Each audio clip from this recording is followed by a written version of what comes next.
So today was a bad day for the country, and I won't sugarcoat it. Today was also a bad day for the Democratic Party. Let me explain.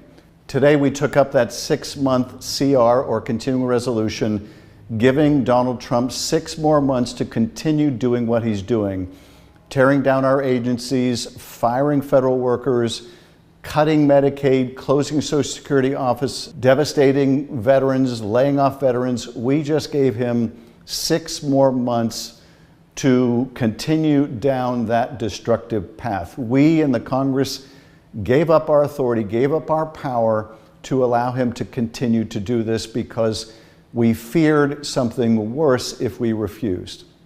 Now, I made it clear, I think that was the wrong judgment. I strongly oppose this CR, but nevertheless, it passed. Why is this a bad day for the country? We have to step back and understand what our founders did when they established the Constitution and our set of checks and balances. Our founders understood that, as Madison said, men were no angels. If they were angels, there would be no need for government. So we needed a government, but we also needed to make sure that that government divided up power so that no one could become too powerful. Understanding the nature of human nature, that the accretion of power can corrupt human nature, they split up the power between the different branches of government, between the executive, the legislative, and the judiciary. And that worked well for 200 years, until it started to break down, until institutions started to, on their own, give up some of their authority. Now, the founders expected that we would jealously guard our own institutions, that ambition would be made to check ambition. So the ambition of people in the legislative branch would check the ambition of people in the executive branch, and the ambition of people in the judicial branch would be a check on both the other branches. But that has broken down in favor of the ambition of a president of your own party. And so we have seen Republicans in the House and Senate willing to give up their authority to this president because they think this president will do their will, or because they think that the president will carry out their agenda and won't punish them for dissenting. Perfect test case in this CR, Republicans giving up the power of Congress to stop these tragic tariffs that are wrecking the economy. Why on earth would Congress give up that power? Because they don't want to have to vote on it themselves, because they're afraid that if they do vote on it and they affirm what Donald Trump is doing, they'll be punished by their voters. So they say, we would just rather not have that power anymore. We will give it to you, Donald Trump. That is a bad day for the United States, a bad day for the balance of power. We are ceding our authority. We are concentrating it further in the executive. And if there was any executive that could not be trusted with any more power, it is Donald Trump. The Supreme Court, too, has given up its authority by handing the president what he wanted, which was a decision giving him absolute immunity from prosecution, putting him above the rule of law. So, bad day for the United States of America. But it's also a bad day for the Democratic Party. We are in the minority in the House. We're in the minority in the Senate.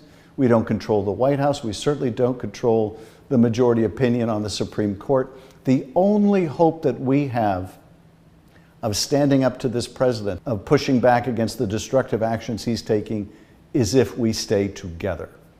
In the House, Democrats stayed together. We did not stay together in the Senate. Now, I understand many of my colleagues who voted the other way that I did today firmly hold the conviction that voting for it was the less of two evils. And look, we are all peering through the glass darkly. We are all trying to imagine the future if this passes or if this fails. But one thing is very clear, and that is without unity, without common agreement between Democrats in the House and in the Senate and amongst ourselves, we have no power to stop this president. This must not happen again. But it will take more than Democratic unity in the Congress to stop this president from tearing up our country. It will require much more. It will require all of us. It will require that reporters told not to write stories by their newspaper for fear of the president's reaction speak publicly, risk firing or resignation. that subscribers make their views known when a newspaper gives up its editorial independence. It will require customers to make their views known when corporations cater to the president. It will require universities to stick together when the president goes after one university, to understand that all universities are in the same boat. It will require reporters when they are attacked for not using the president's preferred language about absurdities like the Gulf of America, that reporters stick together and band together, not let them be picked apart by a president with no veneration, understanding, or appreciation of the First Amendment. It will require all of us. It will require you in your personal capacity to speak out in your workplace, in your home, with your neighbors. It will require all of us to defend our First Amendment rights, our right to choose who will govern us and place limits on the power of those who do. It will require all of us. 92 years ago, on the 53rd day into a new chancellorship, the German parliament decided to give up its authority to the new chancellor, to allow the new chancellor to govern by decree. Today is the 53rd day of the Trump administration.